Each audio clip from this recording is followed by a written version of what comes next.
Doctor Amar Singh Azad ਅਤੇ ਹੋਰ ਸਿਹਤ ਮਾਹਿਰਾਂ ਦੇ ਮੁਤਾਬਕ ਸਦਾ ਤੰਦਰੁਸਤ ਰਹਿਣ ਦੇ ਨੁਕਤੇ। ਗੁਰਬਾਣੀ ਸਿੱਧਤ ਖੇਤੀ ਦੀ ਗੱਲ, ਮਸਲੇ ਸਾਰੇ ਕਰੇਗੀ ਹੱਲ। ਸੰਪੂਰਨ ਖੇਤੀ, ਪੂਰਨ ਰੋਜ਼ਗਾਰ, ਜ਼ਹਿਰ ਯੁਕਤ ਤੋਂ ਜ਼ਹਿਰ ਮੁਕਤ ਵੱਲ ਇੱਕ ਸਫ਼ਰ। ਫਗਵਾੜਾ ਗੁੱਡ ਗਰੋ ਕ੍ਰੌਪਿੰਗ ਸਿਸਟਮ ਦੇ ਸਫਲ ਖੇਤੀ ਮਾਡਲ ਦੇ ਨਾਲ ਹੋਰ ਸਹਾਇਕ ਕਿੱਤਿਆਂ ਤੋਂ ਇਲਾਵਾ ਸਮਾਜਿਕ, ਆਰਥਿਕ ਅਤੇ ਰਾਜਨੀਤਿਕ ਮਸਲਿਆਂ ਨਾਲ ਸੰਬੰਧਿਤ ਜਾਣਕਾਰੀ ਚਾਹੁੰਦੇ ਹੋ ਤਾਂ ਤੁਸੀਂ ਤੁਹਾਡਾ ਆਪਣਾ ਮਨੁੱਖਤਾ ਪੱਖੀ YouTube ਦਰਬਾਰੇ ਖਾਲਸਾ ਚੈਨਲ ਸਬਸਕ੍ਰਾਈਬ ਕਰੋ ਅਤੇ ਸ਼ੇਅਰ ਕਰਕੇ ਪ੍ਰਚਾਰ ਵਿੱਚ ਹਿੱਸਾ ਪਾਓ। ਮੇਰੇ ਕਿਸਾਨ ਵੀਰੋ, ਤੁਹਾਡਾ ਬਹੁਤ ਧੰਨਵਾਦ ਹੈ ਕਿ ਤੁਸੀਂ ਆਪਣੇ ਸਮੇਂ ਚੋਂ ਸਮਾਂ ਕੱਢ ਕੇ ਦਰਬਾਰੇ ਖਾਲਸਾ ਦੇ ਇਸ ਜ਼ੂਮ ਐਪ ਰਾਹੀਂ ਚੱਲ ਰਹੇ ਖੇਤੀ ਸਤਸੰਗ ਵਿੱਚ ਹਿੱਸਾ ਲੈਂਦੇ ਹੋ। ਬਹੁਤ ਬਹੁਤ ਧੰਨਵਾਦ। ਤੇ ਜਿਸ ਤਰ੍ਹਾਂ ਡਾਕਟਰ ਸਾਹਿਬ ਨੇ ਗੱਲ ਕੀਤੀ ਹੈ ਤੇ ਸਟਰੈਂਥ ਬਹੁਤ ਸੰਜੀਵਨੀ ਤਿਆਰ ਹੋ ਚੁੱਕੀ ਹੈ ਤੇ ਆਪਾਂ ਜਿਹੜੇ ਅੱਜ ਦਾ ਮਾਹੌਲ ਜੋ ਸਿਰਜ ਹੋ ਗਿਆ ਕਿਸਾਨੀ ਦੇ ਵਿੱਚ, ਕਿਸਾਨੀ ਵਾਸਤੇ, ਉਹਦੇ ਵਿੱਚੋਂ ਨਿਕਲਣ ਵਾਸਤੇ ਆਪਾਂ ਉਪਰਾਲਾ ਕਰੀਏ ਤੇ ਆਪਾਂ ਖੈਰ ਉਪਰਾਲਾ ਕਰ ਵੀ ਰਹੇ ਹਾਂ ਸਾਰੇ।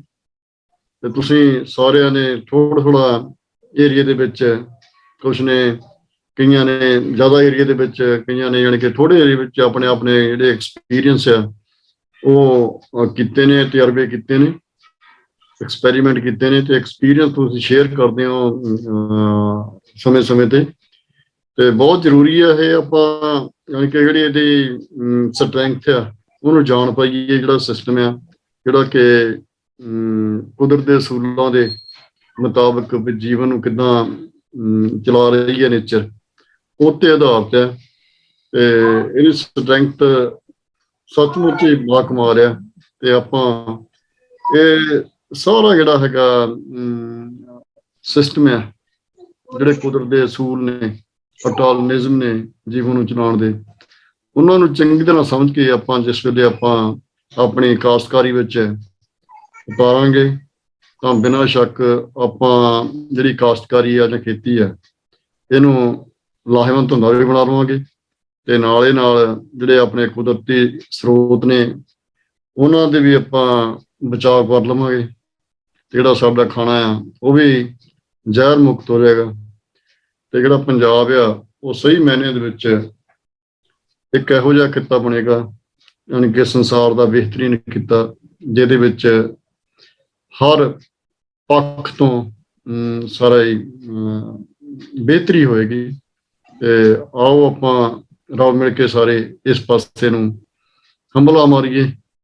ਤੇ ਬਹੁਤ ਜ਼ਰੂਰੀ ਆ ਕਿ ਜਿਹੜਾ ਤੁਸੀਂ ਸੱਤ ਪੰਜਾਬ ਦੇ ਵਿੱਚ ਪਾਰਟੀਸਪੇਟ ਕਰਦੇ ਹੋ ਤੇ ਇਹਦੇ ਵਿੱਚ ਆਪਾਂ ਜਿਹੜੇ ਆਪਣੇ ਆਪਣੇ ਤਜਰਬੇ ਜੋ ਤੁਸੀਂ ਕੀਤੇ ਹੋਏ ਨੇ, ਤੁਹਾਡੇ ਜਿਹੜੇ ਸੈਲਫ ਐਕਸਪੀਰੀਅੰਸ ਨੇ, ਉਹ ਤੁਸੀਂ ਸ਼ੇਅਰ ਕਰੋ ਤੇ ਆਪਾਂ ਫਿਰ ਜਾਂ ਕੋਈ ਤੁਹਾਡੇ ਸੁਝਾਅ ਨੇ ਜਾਂ ਕੋਈ ਮੁਸ਼ਕਲਾਂ ਆਉਂਦੀਆਂ ਨੇ ਉਹਦੇ ਬਾਰੇ 'ਚ ਤੁਸੀਂ ਆਪਣੇ ਜਿਹੜੇ ਹੈਗੇ ਕੁਐਸਚਨ ਆ, ਆਪਣੇ ਪ੍ਰਸ਼ਨ ਆ, ਬੇਝਿਜਕ ਹੋ ਕੇ ਰੱਖ ਸਕਦੇ ਹੋ। ਆਓ ਆਪਾਂ ਸਾਰੇ ਇੱਕ ਦੂਜੇ ਨਾਲ ਜਿਹੜਾ ਆਪਣਾ ਐਕਸਪੀਰੀਅੰਸ ਆ ਉਹ ਸ਼ੇਅਰ ਕਰੀਏ। ਤੇ ਬਾਰੋ ਬਾਰੀ ਕਿੰਗਰਾ ਜੀ ਆ ਗਏ, ਉਹਨਾਂ ਨੂੰ ਬੇਨਤੀ ਹੈ ਕਿ ਜਿਹੜੇ ਕਿਸਾਨ ਵੀਰ ਆਪਣਾ ਐਕਸਪੀਰੀਅੰਸ ਸ਼ੇਅਰ ਕਰਨਾ ਚਾਹੁੰਦੇ ਨੇ ਜਾਂ ਉਹਨਾਂ ਦੇ ਕੋਈ ਯਾਨੀ ਕਿ ਮੁਸ਼ਕਲਾਤ ਨੇ ਇਸ ਸਿਸਟਮ ਨੂੰ ਅਡੋਪਟ ਕਰਨ ਦੇ ਵਿੱਚ, ਲਾਗੂ ਕਰਨ ਦੇ ਵਿੱਚ, ਉਹ ਜ਼ਰੂਰ ਯਾਨੀ ਕਿ ਸਾਰੇ ਵਿਚਾਰ ਵਟਾਂਦਰਾ ਕਰਨ। ਕਿੰਗਰਾ ਜੀ।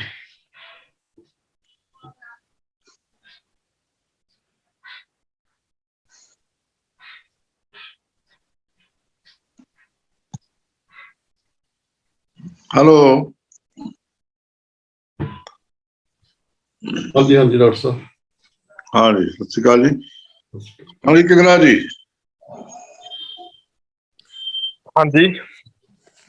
ਹਾਂਜੀ ਕੋਈ ਵੀ ਵੀਰ ਪੁੱਛੋ, ਵਿਚਾਰ, ਸਵਾਲ। ਹਾਂਜੀ, ਜੇ ਕਿਸੇ ਵੀਰ ਦਾ ਕੋਈ ਸਵਾਲ ਹੋਵੇ ਉਹ ਵੀ ਤੁਸੀਂ ਕਰ ਸਕਦੇ ਹੋ ਜੀ। ਔਰ ਜੇਕਰ ਇਸ ਸੰਦਰਭ ਦੇ ਵਿੱਚ ਜਿਵੇਂ ਡਾਕਟਰ ਵਸ਼ਿਸ਼ਟ ਜੀ ਨੇ ਕਿਹਾ ਹੈਗਾ ਕਿ ਆਪਾਂ ਇਸ ਜਿਹੜੀ ਫਗਵਾੜਾ ਤਕਨੀਕ ਨੂੰ ਘਰ ਘਰ ਕਿਵੇਂ ਪਹੁੰਚਾਈਏ ਔਰ ਉਹਦੇ ਬਾਰੇ ਜੇਕਰ ਕੋਈ ਰਾਏ ਮਸ਼ਵਰਾ ਹੈਗਾ ਉਹਦੇ ਬਾਰੇ ਵੀ ਜ਼ਰੂਰ ਤੁਸੀਂ ਆਪਣੇ ਵਿਚਾਰ ਪੇਸ਼ ਕਰ ਸਕਦੇ ਹੋ ਜੀ। ਤੇ ਤੁਸੀਂ ਹੈਂਡ ਰੇਜ਼ ਕਰੋ, ਮੈਂ ਤੁਹਾਨੂੰ ਆਪਸ਼ਨ ਦੇਵਾਂਗਾ ਅਨਮਿਊਟ ਦੀ।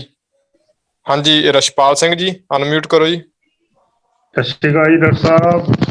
ਅਸੀਂ ਗਾਉਂ ਜੀ ਰਸ਼ਪਾਲ ਸਿੰਘ ਜੀ। ਹੋਰ ਠੀਕ ਠਾਕ ਹੋ ਡਾਕਟਰ ਸਾਹਿਬ ਜੀ? ਚੜ੍ਹਦੀ ਕਲਾ ਜੀ। ਚਲੋ ਚੜ੍ਹਦੀ ਕਲਾ ਹੀ ਰੱਖੇ ਜੀ ਬਾਬਾ ਨਾਨਕ। ਡਾਕਟਰ ਸਾਹਿਬ ਮੈਂ ਇੱਕ ਥੋੜਾ ਜਿਹਾ ਸਵਾਲ ਸੀਗਾ ਮੇਰਾ ਜੀ, ਮੈਂ ਛਟੀਆਂ ਬਾਈਆਂ ਨੇ ਵਿੱਚ ਨਰਮੇ ਵਾਲੇ ਵਾਹਣ ਦੇ ਵਿੱਚ, ਤੇ ਉਹਦੇ ਵਿੱਚ ਮੈਂ ਕੋਈ ਦਵਾਈ ਪਾ ਦਿਆਂ, ਕਣਕ ਬੀਜਣੀ ਜੀ ਕੱਲ ਨੂੰ, ਵਾਹਣ ਬੱਤਰ ਆਇਆ ਪਿਆ ਵੀ ਛਟੀਆਂ ਦੀ ਸਿਉਂਕ ਸੂਕ ਬਣਨ ਤੋਂ ਕੋਈ ਦਿੱਕਤ ਨਹੀਂ, ਬੀਜਦੀ ਹੈ ਜੀ ਏਦਾਂ ਹੀ ਲੱਗੇ ਰੱਬ ਦਾ ਨਾਂ। ਤੁਸੀਂ ਦਵਾਈ ਕਿਹੜੀ ਕਣਕ ਵਰਤੋਗੇ? ਵੈਸੇ ਤਾਂ ਜਿਵੇਂ ਕਾਲੀ ਚੱਕਰਾ ਜੀ ਆਰਗੈਨਿਕ ਆਉਂਦੀਆਂ, ਪਹਿਲਾਂ ਵਰਤ ਸੰਜੀਵਨੀ ਹੋ ਗਈ, ਕਾਲੀ ਚੱਕਰਾ ਜੀ। ਨਹੀਂ ਪਹਿਲਾਂ ਕਦੇ ਯਾਨੀ ਕਿ ਸਿੰਗ ਦੀ ਕੋਈ ਪ੍ਰੋਬਲਮ ਆਈ ਹੈ? ਯਾਨੀ ਕਿ ਹਾਂ ਸਿਉਂਕ ਦੀ ਹੈਗੀ ਸਾਡੇ ਡਾਕਟਰ ਸਾਹਿਬ ਦਿੱਕਤ ਜੀ।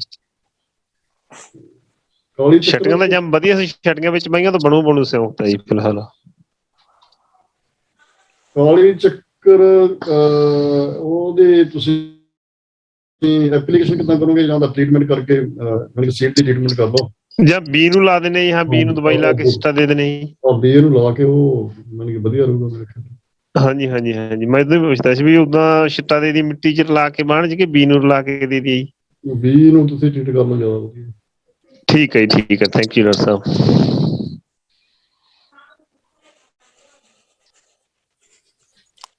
ਹਾਂਜੀ ਹੋਰ ਕਿਸੇ ਵੀਰ ਦਾ ਸਵਾਲ ਹੋਵੇ ਜੀ, ਜਾਂ ਕੋਈ ਸੁਝਾਅ ਹੋਵੇ ਫਗਵਾੜਾ ਤਕਨੀਕ ਨੂੰ ਕਰ ਪਹੁੰਚਾਉਣ ਦੇ ਸੰਬੰਧ ਦੇ ਵਿੱਚ ਜੀ, ਤਾਂ ਜ਼ਰੂਰ ਤੁਸੀਂ। ਹਾਂਜੀ ਲੱਖਾ ਸਿੰਘ ਜੀ।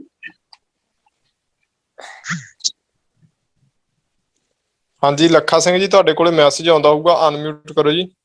ਹਾਂਜੀ ਸਰ ਕਰ ਲਿਆ ਜੀ। ਡਾਕਟਰ ਸਾਹਿਬ ਸਤਿ ਸ਼੍ਰੀ ਅਕਾਲ ਜੀ। ਸਤਿ ਸ਼੍ਰੀ ਅਕਾਲ ਜੀ ਲੱਖਾ ਸਿੰਘ ਜੀ। ਡਾਕਟਰ ਸਾਹਿਬ ਇੱਕ ਨਾ ਮੇਰੀ ਬੇਨਤੀ ਸੀ ਜੀ, ਮੈਂ ਨਾ ਕੱਲ ਨੂੰ ਆਉਣਾ ਸੀਗਾ ਜੀ ਇੱਥੇ ਆਪਣਾ ਫਗਵਾੜੇ ਜੀ। ਅੱਛਾ ਜੀ। ਹਾਂਜੀ ਸਰ ਮੈਂ ਇਹ ਪੁੱਛਣਾ ਚਾਹੁੰਦਾ ਸੀ ਵੀ ਬੱਸ ਸਰਵਿਸ ਹੈਗੀ ਇੱਥੇ ਆਪਣੇ, ਇੱਕ ਕੋਈ ਆਪਦੇ ਵਹੀਕਲ ਤੇ ਆਉਣਾ ਪਊ? ਮਾਨਸਾ ਤੋਂ ਆਉਣਾ ਸੀ ਜੀ। ਨਹੀਂ ਫਗਵਾੜੇ ਤੁਸੀਂ ਬੱਸ ਆਉਣਾ ਚਾਹੁੰਦੇ ਹੋ? ਹਾਂ ਬਾਈ ਬੱਸ ਆਉਣਾ ਚਾਹੁੰਦਾ ਜੀ, ਵੀ ਵੀ ਆਪਣਾ ਇੱਥੋਂ ਤੱਕ ਨੇੜੇ ਆਉਣ ਤੱਕ ਹੈਗੀ ਬੱਸ ਸਰਵਿਸ ਕੋਈ? ਘਰ ਦੇ ਵਹੀਕਲ ਤੇ ਆਉਣਾ ਪੈਣਾ ਜੀ। ਹੈਗੇ 3 ਵੀਲਰ ਵੀ ਆਉਂਦੇ ਆ, ਬੱਸ ਸਰਵਿਸ ਵੀ ਹੈਗੀ ਆ, ਕੋਈ ਔਖਾ ਨਹੀਂ ਹੈਗਾ, ਬੜਾ ਆਸਾਨ ਆਵਾਜਾਈ ਕਾਫੀ ਹੈਗੀ ਆ, ਯਾਨੀ ਕਿ ਟਰਾਂਸਪੋਰਟੇਸ਼ਨ ਮਿਲ ਜਾਊਗੀ, ਕੋਈ ਐਡੀ ਪ੍ਰੋਬਲਮ ਨਹੀਂ ਹੋਊਗੀ। ਆਓ ਤੁਸੀਂ ਜੀ ਆਇਆਂ। ਠੀਕ ਤੁਸੀਂ ਕਿਹੜੇ ਪਿੰਡੋਂ ਆਉਣਾ? ਥੈਂਕ ਯੂ ਜੀ। ਕਿਹੜੇ ਪਿੰਡੋਂ ਆਉਣਾ ਤੁਸੀਂ? ਸਰ ਮਾਨਸਾ ਤੋਂ ਆਉਣਾ ਜੀ। ਅਕਲੀਆ ਪਿੰਡ ਹੈ ਸਰ, ਮਾਨਸਾ ਬਰਨਾਲਾ ਰੋਡ ਤੇ ਜੀ। ਕਿਹੜਾ? ਅਕਲੀਆ ਪਿੰਡ ਜੀ, ਮਾਨਸਾ ਬਰਨਾਲਾ ਰੋਡ ਤੇ ਜੀ। ਮਾਨਸਾ ਤੋਂ ਨਾ ਬੱਸ ਚੱਲਦੀ ਆ ਸਵੇਰੇ 5:50 ਮਿੰਟ। ਹਾਂਜੀ 10:10 ਮਿੰਟ ਤੇ। ਠੀਕ ਹੈ ਸਰ। 10:10 ਮਿੰਟ ਤੇ ਫਗਵਾੜੇ ਲਾ ਦਿੰਦੀ ਹੈ। ਬਸ ਠੀਕ ਹੈ, ਬਹੁਤ ਵਧੀਆ। ਠੀਕ ਹੈ ਸਰ, ਇਸ ਗੱਡੀ ਤੇ ਰੂਟ ਵੀ ਦੱਸ ਦਿੱਤਾ। ਠੀਕ ਹੈ ਜੀ ਸਰ, ਧੰਨਵਾਦ ਜੀ।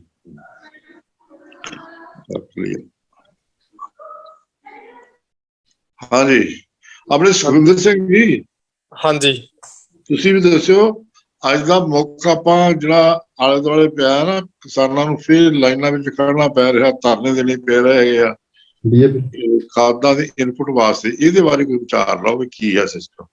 ਫਗਵਾੜਾ ਗੁੱਡਗੂ ਤੋਂ ਸਾਰਾ ਕੁਝ ਹੱਲ ਹੈ ਹੀ ਹੈ, ਉਹ ਤਾਂ ਉਹੀ ਹੋਕਾ ਦੇ ਰਹੇ ਆ ਵੀ ਘਰ ਘਰ ਜਾ ਕੇ ਰਿਸ਼ਤੇਦਾਰਾਂ ਦੀ ਚਾਰ ਕਰਾ ਬਜਾ ਦੋ, ਤਾਂ ਹੀ ਹੋ ਜਾਏਗਾ।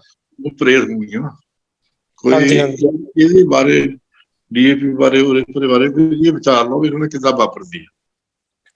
ਡਾਕਟਰ ਸਾਹਿਬ ਡੀਏਪੀ ਯੂਰੀਆ ਇਹਨਾਂ ਪੈਸਟੀਸਾਈਡ ਦਾ ਸਾਰੀਆਂ ਦਾ ਹੱਲ ਹੀ ਫਗਵਾੜਾ ਤਕਨੀਕ ਹੈ ਜੀ।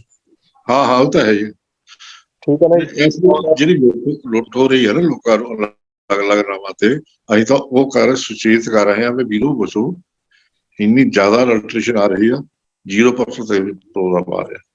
ਡਾਕਟਰ ਸਾਹਿਬ ਇਹ ਬੜੇ ਲੰਬੇ ਸਮੇਂ ਤੋਂ ਹੋ ਰਹੀ ਹੈ ਲੁੱਟ, ਅੱਜ ਦੀ ਨਹੀਂ ਹੋ ਰਹੀ, ਬੜੇ ਲੰਬੇ ਸਮੇਂ ਤੋਂ ਹੋ ਰਹੀ ਆ। ਔਰ ਮੈਂ ਚਾਹੁੰਦਾ ਕਿ ਜਿਹੜਾ ਹੱਲ ਹੈ ਵਾਕਈ ਉਹਦੇ ਵੱਲ ਆਪਾਂ ਨੂੰ ਅੱਗੇ ਲੈ ਕੇ ਜਾਈਏ, ਅੱਗੇ ਵਧਾਈਏ, ਕਰ ਸੁਨੇਹਾ। ਠੀਕ ਆ। ਬਾਕੀ ਆਪਾਂ ਹੋਰ ਵੀ ਕਿਸਾਨਾਂ ਤੋਂ ਪੁੱਛਣਾ ਚਾਹੁੰਦੇ, ਜੇ ਕੋਈ ਹੋਰ ਇਹਦਾ ਕੋਈ ਉਹਨਾਂ ਨੂੰ ਹੱਲ ਦਿਸਦਾ ਹੈਗਾ ਤਾਂ ਉਹ ਜ਼ਰੂਰ ਸੁਝਾਅ ਦੇਣ ਕਿ ਇਸ ਵਿਧੀ ਤੋਂ ਬਿਨਾਂ ਜੇਕਰ ਕੋਈ ਹੋਰ ਹੱਲ ਹੈ ਤਾਂ ਆਪਾਂ ਉਹ ਵੀ ਕਿਸਾਨ ਆਪਦਾ ਵਿਚਾਰ ਦੇ ਸਕਦੇ ਆ ਜੀ। ਬਿਲਕੁਲ। ਵੈਸੇ ਫਿਲਹਾਲ ਹੁਣ ਤੱਕ ਮੈਨੂੰ ਕੋਈ ਏਦਾਂ ਦਾ ਕੋਈ ਹੱਲ ਨਹੀਂ ਲੱਗਿਆ ਹੈਗਾ ਕਿ ਜਿਹਦੇ ਵਿੱਚ ਆਪਾਂ ਕਿਸੇ ਸਰਕਾਰਾਂ ਤੇ ਡਿਪੈਂਡ ਕਰਕੇ ਜਾਂ ਕਹਿ ਲਈਏ ਪੁਕਾਰ ਲਾ ਕੇ ਕਹਿ ਲਈਏ ਜਾਂ ਆਪਾਂ ਧਰਨੇ ਲਾ ਕੇ ਹੱਲ ਕਰ ਲਈਏ ਜਾਂ ਫਿਰ ਕੋਈ ਹੋਰ ਤਰੀਕਾ ਹੈ। ਮੈਨੂੰ ਸਭ ਤੋਂ ਜਿਹੜਾ ਬੈਸਟ ਤਰੀਕਾ ਇਹੀ ਹੈ ਕਿ ਆਪਣੇ ਆਪ ਨੂੰ ਸੁਧਾਰ ਕਰ ਲਓ। ਆਪਣੇ ਆਪ ਦੇ ਹੱਥ ਦੇ ਵਿੱਚ ਜਿਹੜੀ ਹੈ ਬਾਬੇ ਨਾਨਕ ਦੀ ਬਾਣੀ ਵਾਲਾ ਕਹਿ ਲਈਏ ਆਪਾਂ ਲੜ ਫੜ ਲਈਏ ਬਾਬੇ ਨਾਨਕ ਦਾ, ਔਰ ਇਸ ਤਕਨੀਕ ਦੇ ਮੁਤਾਬਕ ਖੇਤੀ ਤੇ ਆਪਣੇ ਤਜਰਬੇ ਕਰੀਏ ਔਰ ਅੱਗੇ ਵਧੀਏ। ਇਸ ਤੋਂ ਵਧੀਆ ਹੱਲ ਕੋਈ ਨਹੀਂ ਹੈਗਾ ਜਿਹਦੇ ਵਿੱਚ ਆਪਾਂ ਕਿਸੇ ਤੇ ਡਿਪੈਂਡ ਨਹੀਂ ਰਹਿੰਦੇ। ਬਿਲਕੁਲ ਬਿਲਕੁਲ ਬਿਲਕੁਲ।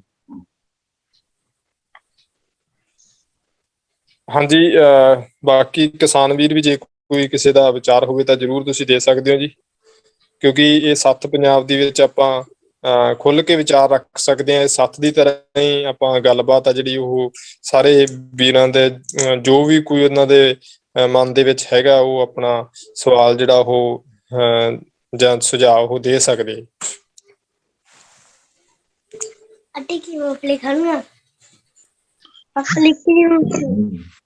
ਇੱਕ ਨਾ ਤੁਹਾਡਾ ਕੁਲਦੀਪ ਸਿੰਘ ਖੇੜੀ ਤੋਂ ਜੁੜੇ ਹੋਏ ਆ ਰੋਪੜ ਜ਼ਿਲ੍ਹੇ ਤੋਂ, ਉਹਨਾਂ ਨੂੰ ਕਰੇ ਤੁਹਾਨੂੰ ਕੀ ਕਹਿੰਦੇ ਆ?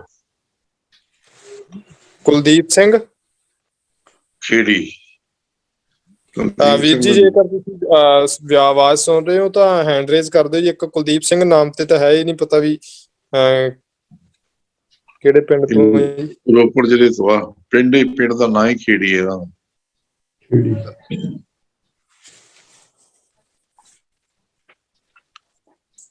ਬਲਜਿੰਦਰ ਵੀ ਹੈਗੇ ਆ ਸੀਰ ਵਾਲੇ ਕੁਲਦੀਪ ਸਿੰਘ ਜੀ ਅਨਮਿਊਟ ਕਰੋ ਜੀ ਆਪਣੇ ਆਪ ਨੂੰ।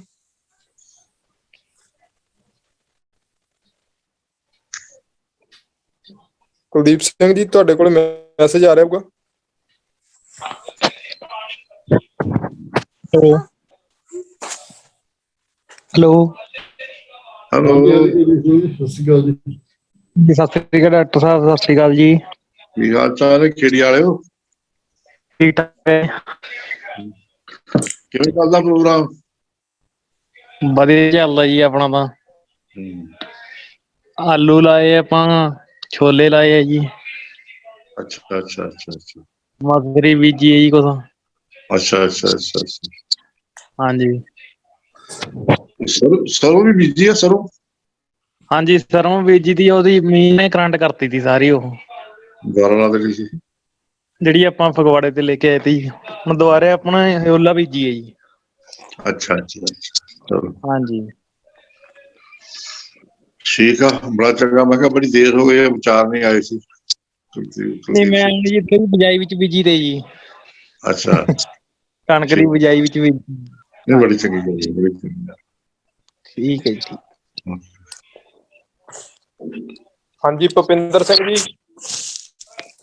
ਸਰ ਜੀ ਸਤਿ ਸ੍ਰੀ ਅਕਾਲ। ਸਤਿ ਸ਼੍ਰੀ ਅਕਾਲ ਜੀ ਭੁਪਿੰਦਰ ਸਿੰਘ ਜੀ। ਸਰ ਜੀ ਮੈਂ ਉਹਦੇ ਇੱਕ ਹੀ ਗੱਲ ਛੋਟੀ ਜਿਹੀ ਬੋਲਣਾ ਚਾਹਾਂਗਾ। 5.5 ਕਿੱਲੇ ਪੈਲੀ ਦੇ ਨੇ, ਜਿਹਦੇ ਵਿੱਚ 2.5 ਕਿੱਲੇ ਆਪਾਂ ਕਮਾਦ ਲਾਇਆ ਵਿਆ ਫਗਵਾੜਾ ਵਿਧੀ ਦੇ ਨਾਲ। ਠੀਕ ਆ। ਤੇ 3 ਕਿੱਲੇ ਮੇਰੇ ਆਂਢ ਗੁਆਂਢ ਜਿਹੜੇ ਗਵਾਂਢੀ ਨੇ ਖੇਤ ਦੇ, ਉਹਨਾਂ ਨੇ ਜ਼ਬਰਦਸਤੀ ਮੈਨੂੰ ਕਹਿ ਕਹਾ ਕੇ ਜਿਵੇਂ ਨੋਰਮਲ ਕਣਕ ਬੀਜੀ ਜਾਂਦੀ ਆ। ਅੱਛਾ ਠੀਕ ਹੈ ਜੀ, ਮੈਨੂੰ ਉਹਨਾਂ ਨੇ ਬਹੁਤ ਹੀ ਜ਼ਿਆਦਾ ਕਿਹਾ, ਘਰੇ ਮਤਲਬ ਘਰੇ ਜਾ ਕੇ ਸਪੈਸ਼ਲੀ ਮੇਰੇ ਘਰੇ ਕਿਹਾ ਵਿਆ ਵੀ ਇਹਨੂੰ ਛੱਡੋ, ਇਹ ਡਾਕਟਰਾਂ ਦੇ ਮਗਰ ਲੱਗਿਆ ਵਿਆ ਗਾ, 2 ਪੈਸੇ ਵੱਟ ਲੂ। ਆਹ ਤਾਂ ਜਿਹੜਾ ਹੈਗਾ ਹੀ ਆ। ਬਹੁਤ ਕੁਛ ਕਰਨ ਤੋਂ ਬਾਅਦ ਮੈਂ ਨੋਰਮਲ 3 ਕਿੱਲੇ ਜਿਵੇਂ ਬੀਜੇ ਜਾਂਦੇ ਆ, ਜਿਵੇਂ ਸਾਰਾ ਪੰਜਾਬ ਬੀਜ ਰਿਹਾ ਅੱਜ ਦੀ ਡੇਟ ਦੇ ਵਿੱਚ, ਉਹ ਮੈਂ 3 ਕਿੱਲੇ ਬੀਜੇ। ਤੇ ਕੁਛ 4-5 ਬਿੱਟਾਂ ਦੇ ਉੱਤੇ ਮੈਂ ਨੋਰਮਲ ਵਿਧੀ ਦੇ ਨਾਲ, ਜਿਵੇਂ ਫਗਵਾੜਾ ਵਿਧੀ ਆਪਣੀ ਕਹਿੰਦੀ ਆ, ਉਸ ਤਰੀਕੇ ਨਾਲ ਮੈਂ ਕਣਕ ਬੀਜੀ। ਮੇਰੀ ਕਣਕ ਜਿਹੜੀ 3 ਕਿੱਲੇ ਮੈਂ ਜਿਹੜੀ ਬੀਜੀ ਵੀ ਆ ਇਸ ਸਮੇਂ, ਉਹਨੇ ਵੀ ਤੂਈਆਂ ਕੱਢ ਲੀਆਂ। ਮਤਲਬ ਉਹਦੇ ਪੰਜਾਬੀ ਦੇ ਵਿੱਚ, ਉਹਦੇ ਲੋਕਲ ਪੰਜਾਬੀ ਦੇ ਵਿੱਚ ਉਹਦੇ ਸ਼ਾਇਦ ਢਕੂੜ ਕਹਿੰਦੇ ਆ, ਵੀ ਢਕੂੜ ਮਾਰ ਗਈ ਕਣਕ। ਠੀਕ ਆ ਜੀ। ਤੇ ਅੱਜ ਮੈਂ ਫਗਵਾੜਾ ਵਿਧੀ ਨਾਲ ਜਿਹੜੀ ਕਣਕ ਬੀਜੀ ਵੀ ਸੀਗੀ, ਉਹਨੂੰ ਵੀ ਦੇਖਿਆ, ਉਹ ਵੀ ਉਸੇ ਸਟੇਜ ਦੇ ਵਿੱਚ ਆ। ਸੇਮ ਦਿਨ, ਉਸੇ ਦਿਨ ਮੈਂ ਨੋਰਮਲ ਵਿਧੀ ਨਾਲ ਬੀਜੀ ਆ 3 ਕਿੱਲੇ, ਤੇ 5 ਵੱਟਾਂ ਦੇ ਉੱਤੇ ਮਤਲਬ 5 ਸਿਆੜ ਮੈਂ ਨਾਰਮਲ ਵਿਧੀ ਨਾਲ ਬੀਜੇ ਆ, ਜਿਹੜੀ ਵਿਧੀ ਨਾਲ ਆਪਣੀ ਫਗਵਾੜਾ ਵਿਧੀ ਕਹਿੰਦੀ ਆ। ਠੀਕ ਹੈ। ਦੋਨਾਂ ਦੀ ਸਿਚੁਏਸ਼ਨ ਇਸ ਸਮੇਂ ਸੇਮ ਆ। ਜਿਹੜੀ ਮੈਂ 3 ਕਿੱਲੇ ਬੀਜੀ ਆ ਉਹਦੇ ਵਿੱਚ ਮੈਂ 3 ਕਿੱਲਿਆਂ ਦੇ ਵਿੱਚ 3.5 ਗੱਟੇ 4 ਗੱਟੇ ਮੈਂ NPK ਦੇ ਪਾ ਚੁੱਕਿਆ ਗਾ, ਕਿਉਂਕਿ DAP ਮਿਲ ਨਹੀਂ ਰਿਹਾ ਸੀਗਾ। ਠੀਕ ਆ, ਉਹ ਪੈਸੇ ਮੇਰੇ 1200 ਰੁਪਏ ਕਰਕੇ ਗੱਟੇ ਦਾ ਫੁੱਦੂ ਗਿਆ, ਮਤਲਬ ਬੇਕਾਰ ਗਿਆ। ਕੋਈ ਨਹੀਂ ਤੇ ਮੇਰੀ ਕਣਕ ਅੱਜ ਵੀ ਉੱਥੇ ਖੜੀ ਆ ਬਿਨਾ NPK ਪਾਏ ਹੋਏ। ਰੱਬ ਉੱਤੇ ਕਰਦਾ, ਚੰਗੀ ਕਰਦਾ, ਤੈਨੂੰ ਬੜਾ ਚੰਗਾ ਹੋ ਗਿਆ ਹੈ। ਸਾਡੇ ਸਾਹਮਣੇ ਆ ਜਾਣਾ ਨਾ ਜੀ। ਮੈਂ ਤਾਂ ਆਪਦੇ ਆਂਢੀ ਗੁਆਂਢੀਆਂ ਨੂੰ ਸਾਰਿਆਂ ਨੂੰ ਸੱਦ ਕੇ ਅੱਜ ਸਾਰਿਆਂ ਦਾ ਬੱਕਰਾ, ਮਤਲਬ ਉਹਨਾਂ ਨੂੰ ਮੈਂ ਲਿਟਰਲੀ ਅੱਜ ਬਹੁਤ ਜ਼ਿਆਦਾ ਬੋਲਿਆ। ਮੈਂ ਕਿਹਾ ਵੀ ਤੁਹਾਡੀ ਕਣਕ ਜਿੱਥੇ ਖੜੀ ਆ ਉੱਥੇ ਮੇਰੀ ਕਣਕ ਖੜੀ ਆ। ਤੁਹਾਡਾ NPK ਪਾ ਕੇ ਨਾਰਮਲ ਵਿਧੀ ਦੇ ਨਾਲ ਬੀਜਣ ਦਾ ਫਾਇਦਾ ਕੀ ਹੋਇਆ? ਜੇ ਮੈਂ ਇਸ ਵਿਧੀ ਨਾਲ ਬੀਜਦਾ ਤੇ ਨਾਲ ਮੈਂ ਘੱਟੋ ਘੱਟ ਨਹੀਂ ਵੀ ਤਾਂ ਜਿੰਨੀ ਮੈਂ ਕਣਕ ਲੈਂਦਾ ਉਦੋਂ 2 ਮਣ ਘੱਟ ਮੈਂ ਨਾਲ ਛੋਲੇ ਵੀ ਲੈਂਦਾ, ਮੇਰੀ ਕਮਾਈ ਵੱਧਦੀ। ਚਲੋ ਕੋਈ ਨਹੀਂ, ਹਜੇ ਨਾ ਥੋੜਾ ਸਮੇਂ ਨੇ ਸਾਰਾ ਜਾਣੀ ਸਾਹਮਣੇ ਲਿਆਣਾ ਜਿਹੜੇ ਤੱਥ ਆ। ਬਿਲਕੁਲ ਤੁਸੀਂ ਅਜੇ ਵੇਟ ਕਰੋ ਥੋੜਾ ਜਿਹਾ ਬਹੁਤਾ, ਉਹਨੇ ਯਾਨੀ ਕਿ ਕਹਿ ਲਈਏ ਵੀ ਉਹ ਵੀਰਾਂ ਨੇ ਵੀ ਤੁਹਾਡੇ ਨਾਲ ਹੀ ਲੱਗਣਾ ਹੁਣ। ਹਾਂ ਬਿਲਕੁਲ, ਵਧੀਆ ਹੋ ਗਿਆ ਬਹੁਤ ਜ਼ਿਆਦਾ। ਕਨਵੈਨਸ਼ਨ ਮੈਥਡ ਨਾਲ ਲਾਇਆ ਤੇ ਬਾਕੀ ਫਗਵਾੜਾ ਤਕਨੀਕ ਨਾਲ 5 ਬੈਟ ਲਾਏ, ਵਧੀਆ ਕੀਤਾ ਤੁਸੀਂ। ਇਹ ਬੜਾ ਚੰਗਾ ਹੋ ਗਿਆ। ਆਉਣ ਵਾਲੇ ਸਮੇਂ ਨੂੰ ਸਾਰਾ ਕੁਝ ਸਾਹਮਣੇ ਲਿਆਣਾ।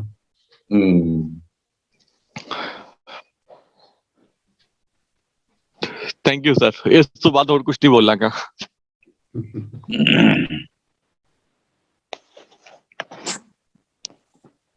ਹਾਂਜੀ, ਹੋਰ ਕਿਸੇ ਵੀਰ ਦਾ ਕੋਈ ਸਵਾਲ ਹੋਵੇ ਜੀ, ਹੈਂਡ ਰੇਜ਼ ਕਰ ਸਕਦੇ ਹੋ। ਸਰ ਜੀ ਇੱਕ ਗੱਲ ਹੋਰ ਬੋਲਣੀ ਆ। ਗੱਡੀਆਂ ਬਾਰੇ ਬਹੁਤ ਹੀ ਵਿਚਾਰ ਹੋ ਰਹੇ ਆ ਗਰੁੱਪ ਦੇ ਵਿੱਚ। ਮੇਰੇ ਖੇਲ ਦੇ ਕੋਲੇ ਥੋੜਾ ਜਿਹਾ ਥਾਂ ਟ੍ਰਾਇਲ ਬੇਸਿਸ ਦੇ ਵਿੱਚ ਮੈਂ ਗੰਢੇ ਬੀਜੇ ਸੀਗੇ ਮਸ਼ੀਨ ਦੇ ਨਾਲ।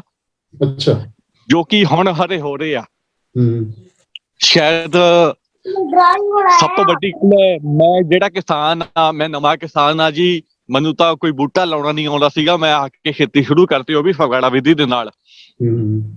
ਤੇ ਮੈਂ ਕੱਲ ਸੁਬਾਹ ਕੋਸ਼ਿਸ਼ ਕਰਾਂਗਾ, ਜੇ ਮੇਰੇ ਮਤਲਬ ਫੋਨ ਦੇ ਕੈਮਰੇ ਨੇ ਮੈਨੂੰ ਇਜਾਜ਼ਤ ਦਿੱਤੀ ਵੀ ਫੋਟੋ ਖਿੱਚ ਕੇ ਮੈਂ ਤੁਹਾਨੂੰ ਪਾਵਾਂ, ਤਾਂ ਜਿਹੜੇ ਗੰਢੇ ਦੀ ਜਿਹੜੀ ਤੂਈਆਂ ਨੇ, ਪਤਲੀਆਂ ਪਤਲੀਆਂ ਤੂਈਆਂ ਨੇ, ਉਹ ਅੱਖਾਂ ਨਾਲ ਮਸਾਂ ਦਿਖਾਈ ਦਿੰਦੀਆਂ ਨੇ। ਕੈਮਰਾ ਸ਼ਾਇਦ ਹੀ ਉਹਨਾਂ ਨੂੰ ਕੈਚ ਕਰ ਪਾਵੇ। ਕੋਈ ਥੋੜਾ ਵੇਟ ਕਰ ਲਓ ਜੀ। ਆਹ ਤਾਂ ਬੜਾ ਚੰਗੀ ਗੱਲ ਆ। ਮਸ਼ੀਨ ਕਿੱਥੇ ਆ ਤੁਹਾਡੇ ਕੋਲ? ਜੀ ਪੂਰੇ ਮੈਂ ਜੀ 4 ਇੰਚੀ ਟੇਪ ਮਿਣ ਕੇ ਅੱਜ ਮੈਂ ਗੱਲ ਕਰ ਰਿਹਾਗਾ। ਪੂਰੇ 4 ਇੰਚ ਤੇ ਬੀਜ ਰਿਹਾ ਹੈਗਾ ਤੇ ਇੱਕ ਬੀ ਹਰਾ ਹੋਇਆਗਾ। ਨਹੀਂ, ਬੀਜਣ ਵਾਲੀ ਮਸ਼ੀਨ ਤੁਹਾਡੇ ਕੋਲ ਹੈਗੀ ਆ? ਹਾਂਜੀ ਸਰ, ਹੈਗੀ ਆ। ਹੈ ਆਪਣੀ ਆ? ਹਾਂਜੀ ਆਪਣੀ ਆ। ਕੀ ਕੋਸਟ? ਸਰ ਜੀ ਉਹ ਮਸ਼ੀਨ ਇਕੱਠੇ 2 ਸਿਆਰ ਕਰਦੀ ਆ। ਉਸ ਮਸ਼ੀਨ ਦਾ ਦਾਮ ਹੈਗਾ 5600 ਰੁਪਇਆ। 2 ਸਿਆਰ? ਅੱਛਾ, 4 ਇੰਚ ਦੇ? ਹਾਂਜੀ, 4 4.5 ਇੰਚ 4 ਇੰਚ ਦੇ ਵਿੱਚ ਇੱਕ ਸਿਆੜ ਕਰਦੀ ਆ ਉਹ। ਯਾਰ ਜਿੱਦਾਂ ਤੈਨੂੰ ਲੋਕਾਂ ਨੇ ਡਰਾਇਆ ਨਾ, ਇੱਕ ਸਾਡਾ ਮਿੱਤਰ ਗਿਆ ਸੀ ਕੈਨੇਡਾ, ਇੱਥੇ ਵੀ ਚੰਗਾ ਸਾਇੰਟਿਸਟ ਸੀਗਾ, ਉੱਥੇ ਵੀ ਚੰਗਾ ਸੀਗਾ। ਹੁਣ ਇਹ ਵੀਡੀਓ ਦੇਖਿਆ, ਅੱਛਾ ਜੀ, ਉਹ ਆ ਗਿਆ ਵਾਪਸ। ਉਹਨਾਂ ਸਾਰੀ ਗੱਲ ਸੈੱਟ ਹੋ ਗਈ। ਉਹ ਕਹਿੰਦਾ 6 ਏਕੜ ਤੁਹਾਨੂੰ ਦੇ ਦਿੱਤੇ। ਮੈਂ ਕਿਹਾ 3 ਏਕੜ ਪਿਆਜ਼ ਲਾ ਦੇ। ਪਿਆਜ਼ ਲਾਉਣ ਦੀ ਗੱਲ ਆਈ, ਕੱਚੇ ਬੰਦੇ ਕੋਲ ਚਲੇ ਗਿਆ। ਉਹ ਕਹਿੰਦਾ ਦੇਖੀ ਕਿਤੇ ਪਿਆਜ਼ ਨਾ ਲਾਈ, ਇਹ ਲੱਗਣੇ ਨਹੀਂ, ਬੜਾ ਕੰਮ ਖਰਾਬ ਹੋ ਜਾਂਦਾ। ਚਲੋ ਹੁਣ ਸਾਡੀ ਹੁਣੇ ਗੱਲ ਹੋ ਕੇ ਹਟੀ ਆ। ਉਹਦਾ ਪਿੰਡ ਹੈਗਾ ਲਹਿਰਾ ਮੁਹੱਬਤ, ਰਾਮਪੁਰੇ ਦੇ ਬਠਿੰਡੇ ਦੇ ਵਿਚਾਲੇ ਆ। ਅੱਛਾ ਜੀ। ਤੁਸੀਂ ਜੇ ਕਿਰਪਾ ਕਰੋ ਉਹਨਾਂ ਦਾ ਬਜਾ ਲਓਗੇ, ਮਸ਼ੀਨ ਤੁਹਾਡੀ ਲੈ ਜਾਣਗੇ। ਸਰ ਜੀ ਤੁਸੀਂ ਹੁਕਮ ਕਰੋ। ਤੁਸੀਂ ਏਦਾਂ ਕਰੋ, ਤੁਸੀਂ ਨਾ ਮੈਨੂੰ ਆਪਣਾ ਨੰਬਰ ਭੇਜਿਓ। ਸਰ ਜੀ ਮੇਰਾ ਨੰਬਰ ਹੀ ਤੁਹਾਡੇ ਕੋਲ ਸੇਵ ਹੈ ਨਹੀਂਗਾ। ਮੇਰਾ ਮੋਬਾਈਲ ਹੀ ਸਿੱਖ ਨਹੀਂ ਸੀ, ਨਵਾਂ ਜੀ ਮੈਂ ਆਪ ਜਾ ਕੇ ਉਹਨਾਂ ਦਾ ਮਤਲਬ ਉਹਨਾਂ ਦੇ ਜਿਹੜੇ ਗੰਢੇ ਵਜਾਉਣੇ ਆ, ਮੈਂ ਆਪ ਜਾ ਕੇ ਉਹਨਾਂ ਦੇ ਗੰਢੇ ਵਜਾ ਕੇ ਆਵਾਂਗਾ। ਨਹੀਂ ਮੈਂ ਏਦਾਂ ਕਰਦਾ ਨਾ, ਮੈਂ ਹੁਣ ਇਹਦੇ ਤੋਂ ਬਾਅਦ ਗੱਲ ਕਰਦਾ ਨਾ ਹੁਣ ਫਿਰ ਆਪ ਪ੍ਰੋਗਰਾਮ ਤੋਂ ਬਾਅਦ ਗੱਲ ਕਰਦਾ, ਤੁਸੀਂ ਮੈਨੂੰ ਨੰਬਰ ਭੇਜ ਦਿਓ, ਕੋਈ ਸੰਗ ਵਾਲੀ ਗੱਲ ਹੀ ਕੋਈ ਮੇਰੇ ਨਾਂ ਤੇ ਭੇਜ ਦਿਓ। ਹਾਂ ਠੀਕ ਹੈ ਜੀ, ਕਾਫੀ ਜਿਹੜਾ ਉੱਥੇ ਹੋ ਗਿਆ, ਉਹ ਤੁਹਾਡੇ ਮੈਂ ਗੱਲ ਕਰਾਉਣਾ ਉਹਦੀ 8 ਵਜੇ ਤੋਂ ਬਾਅਦ। ਅੱਛੀ ਠੀਕ ਹੈ ਜੀ। ਉਹ ਤੇ ਜਾ ਕੇ 3-4 ਚਾਲ ਸਾਹਿਬ ਨਾਲ ਗੱਲ। ਸਤਿ ਸ਼੍ਰੀ ਅਕਾਲ ਜੀ। ਮਾਫੀ ਚਾਹੁੰਦਾ ਜੀ, ਮੈਂ ਬਹੁਤ ਚਿਰ ਵਿੱਚੋਂ ਕਦੇ ਜੁੜ ਨਹੀਂ ਸਕਿਆ, ਵਾਲੇ ਪ੍ਰੋਜੈਕਟ ਮੇਰੇ। ਅੱਜ ਮੈਂ ਸੋਚਿਆ ਜੀ ਚਲੋ ਆਪਾਂ ਹੁਣ ਤਾਂ ਫਿਲਹਾਲ ਤਾਂ ਜਿਹੜੀ ਗੱਲ ਕਰਨੀ ਹੈ, ਸਬਜ਼ੀ ਅਸੀਂ ਲਾਈ ਸੀਗੀ ਫਗਵਾੜਾ ਟੈਕਨੀਕ ਨਾਲ ਬੈੱਡ ਉੱਪਰ। ਲਾਉਂਦੇ ਤਾਂ ਬਹੁਤ ਸਾਲਾਂ ਤੋਂ ਹੈ, ਖਾਣ ਜੋਗੀ ਜਾਂ ਵੱਧ ਵੀ ਲਾ ਲੈਂਦੇ ਆ, ਪਰ ਮਤਲਬ ਜਿਵੇਂ ਸਾਡੀਆਂ ਜ਼ਮੀਨਾਂ ਪੱਕੀਆਂ, ਸ਼ਲਗਮ, ਹਰੇ ਪਿਆਜ਼, ਕਮਲ ਜਿਹਾ ਮਾਰ ਲਈਦਾ, ਅਸੀਂ ਲਾ ਤਾਂ ਲਈਦੀਆਂ, ਅਸੀਂ ਪਲਚਿੰਗ ਕਰਕੇ ਵੀ ਵੇਖੀ। ਇਸ ਵਾਰੀ ਤਾਂ ਬਹੁਤ ਹੀ ਵਧੀਆ ਸ਼ਲਗਮ ਤਾਂ ਵਗੈਰੇ ਜਿਵੇਂ ਬਹੁਤ ਸਾਨੂੰ ਚੰਗੇ ਲੱਗਦੇ, ਖਾਂਦੇ ਆ, ਤੁਰੇ ਜਾਈਦਾ, ਉੱਤੋਂ ਚੱਕ ਲਈਦੇ ਆ ਜਿਵੇਂ ਰੱਖੇ ਪਏ ਹੁੰਦੇ ਆ, ਤੇ ਵੀ ਬੜਾ ਹੀ ਆਨੰਦ ਆਇਆ ਵੇਖ ਕੇ। ਆਲੂ ਵੀ ਲਾਏ ਆ ਅਸੀਂ ਕੋਈ 2-4 ਕਰਾਣਾ, ਉਸੇ ਤਰੀਕੇ ਨਾਲ ਚਿੱਟੇ ਲਾਏ ਸੀ ਪਹਿਲਾਂ ਗੇਤੇ। ਉਹਨਾਂ ਦੀ ਜਿਹੜੀ ਵੈਜੀਟੇਟਿਵ ਗਰੋਥ ਹੈ ਬਹੁਤ ਹੀ ਚੰਗੀ ਹੈ, ਵੀ ਅਸੀਂ ਆਰਗੈਨਿਕ 'ਚ ਹੀ ਲਾਏ ਆ ਸਾਰੇ। ਤੇ ਇੱਕ ਤਾਂ ਇਹ ਸੀ ਵੀ ਮੈਂ ਤਾਂ ਹੁਣ ਸਾਰਿਆਂ ਨੂੰ, ਸਾਡੇ ਜਿਹੜੇ ਇੱਥੇ ਲੋਕਲ ਹੈ ਮਤਲਬ ਸਾਡਾ ਮਤਲਬ ਜਿਹੜੀ ਯੰਗ ਗਰੁੱਪ ਹੈ, ਉਹਨਾਂ ਨਾਲ ਸਾਰਿਆਂ ਨਾਲ ਹੀ ਸਾਂਝਾ ਕੀਤਾ ਸੀਗਾ। ਤੇ ਕਿਉਂਕਿ ਵਿੱਚ 1-2 ਨਿੰਦਕ ਵੀ ਸੀਗੇ ਵੀ ਨਹੀਂ ਇਹ ਨਹੀਂ, ਮੈਂ ਵਿਖਾ ਕੇ ਵੀਡੀਓ ਪਾਈ ਆ, ਮੈਂ ਕਿਹਾ ਵੇਖੋ ਵੀ ਅਸੀਂ ਤਰਸਦੇ ਰਹਿੰਦੇ ਸੀ ਆਲੂ ਮੂਲੀਆਂ ਪੱਟਣ ਨੂੰ, ਉਹ ਪੱਟੀ ਜਾਂਦੀਆਂ, ਧੌਣ ਦੀ ਵਿੱਚ ਟੁੱਟ ਜਾਂਦੀ ਸੀ, ਅੱਧਾ ਮਤਲਬ ਜਿਹੜੇ ਉਹ ਸ਼ਲਗਮ ਵਗੈਰਾ ਬਣਦੇ ਨਹੀਂ ਸੀ ਕਿਉਂਕਿ ਫਲੱਡਿੰਗ ਹੋ ਹੀ ਜਾਂਦੀ ਸੀਗੀ। ਬਹੁਤ ਹੀ ਮਤਲਬ ਵਧੀਆ ਲੱਗਿਆ। ਇੱਕ ਇਹਦੇ ਤੋਂ ਬਿਨਾਂ ਮੇਰਾ ਸਵਾਲ ਸੀਗਾ ਜੀ, ਅਸੀਂ ਨਾ 4 ਸਾਲ ਤੋਂ ਮਤਲਬ ਵੈਸੇ 4-5 ਸਾਲ ਤੋਂ ਮਤਲਬ ਪਰਾਲੀ ਨੂੰ ਅੱਗ ਤਾਂ ਨਹੀਂ ਲਾ ਰਹੇਗੇ, ਪਰ 4 ਸਾਲ ਤੋਂ 3 ਸਾਲ ਤੋਂ ਮਤਲਬ ਅਸੀਂ ਰਿਵਰਸੇਬਲ ਪਲਾਓ ਵਰਤ ਰਹੇ ਹਾਂ, ਤੇ ਪਰਾਲੀ ਸਾਰੀ ਥੱਲੇ ਆ। ਤੇ ਉਹ ਹੁਣ ਆਮ ਲੋਕਾਂ ਵਾਸਤੇ ਤਾਂ ਮਤਲਬ ਜਿਹੜੇ ਵੇਖਦੇ ਆ ਕਮਲ ਜਿਹਾ ਹੀ ਲੱਗਦਾ ਵੀ ਦੁੱਗਣਾ ਤੇਲ ਮੱਚਦਾ ਹੈਗਾ, ਵਾਹਣ ਦਾ ਲੈਵਲ ਵੀ ਥੋੜਾ ਬਹੁਤਾ 19-21 ਹੋ ਜਾਂਦਾ, ਪਰ ਸਾਡੇ ਕੋਲੇ ਕਹਿ ਲਓ ਬੈਸਟ ਆਪਸ਼ਨ ਇਹੀ ਸੀ ਪਰਾਲੀ ਖਪਾਉਣ ਵਾਲੀ ਜਾਂ ਅੱਗ ਲਾਉਣ ਵਾਲੀ। ਪਰ ਉਹਦਾ ਹਜੇ ਕੋਈ ਉਵੇਂ ਮਤਲਬ ਜਿਵੇਂ ਕਹਿ ਲਓ ਨਾ ਰਿਮਾਰਕੇਬਲ ਮਤਲਬ ਰਿਜ਼ਲਟ ਨਹੀਂ ਮਿਲਿਆ। ਇੱਕ ਇਸ ਵਾਰੀ ਅਸੀਂ ਗੱਲ ਨੋਟ ਕੀਤੀ ਵੀ ਜਿਹੜੀ ਬਾਸਮਤੀ ਦੀ 11-21 ਦੀ ਪਰਾਲੀ ਵਿੱਚ ਪਲਟੀ ਸੀ ਨਾ ਲਾਸਟ ਈਅਰ ਜੀ, ਉਹ ਜਦੋਂ ਐਤਕੀ ਪਲਟਣ ਲੱਗੇ ਤੇ ਪਰਾਲੀ ਉਵੇਂ ਹੀ ਥੱਲੇ ਪਈ ਹੈ, ਮਤਲਬ ਕਾਲੇ ਰੰਗ ਦੀ ਹੋਈ। ਤੇ ਉਹ ਵਿੱਚ ਇੱਥੇ ਕੋਈ ਡਾਕਟਰ ਸਾਹਿਬ ਦੱਸ ਰਹੇ ਸੀ ਇਹਦੇ ਇੱਕ ਨੌਨ ਮਤਲਬ ਪੋਰਸ ਲੇਅਰ ਵੀ ਬਣਾ ਦਿੰਦੀ ਹੈ, ਜਿਹਦੇ ਕਰਕੇ ਜੜ ਖੁਰਾਕ ਅਪਟੇਕ ਨਹੀਂ ਕਰਦੀ ਜਾਂ ਕੁਛ ਹੈ। ਵੀ ਫਿਰ ਉਹਨਾਂ ਨੇ ਸੁਝਾਅ ਦਿੱਤਾ ਮਤਲਬ ਵੀ ਤੁਸੀਂ ਮਾਈਕੋਰਾਈਜ਼ਾ ਜਾਂ ਜਿਹੜੇ ਹੈਗੇ ਆ PSB ਵਗੈਰਾ ਬੈਕਟੀਰੀਆ ਕੁਛ ਆਪਦੀ ਕੰਪਨੀ ਦੇ ਹਿਸਾਬ ਨਾਲ ਰਿਕਮੈਂਡ ਕੀਤੇ ਆ, ਤੇ ਉਹ ਪਾਇਓ। ਇਹਦੇ ਬਾਰੇ ਕੋਈ ਜਾਣਕਾਰੀ ਦਿਓ ਜੀ।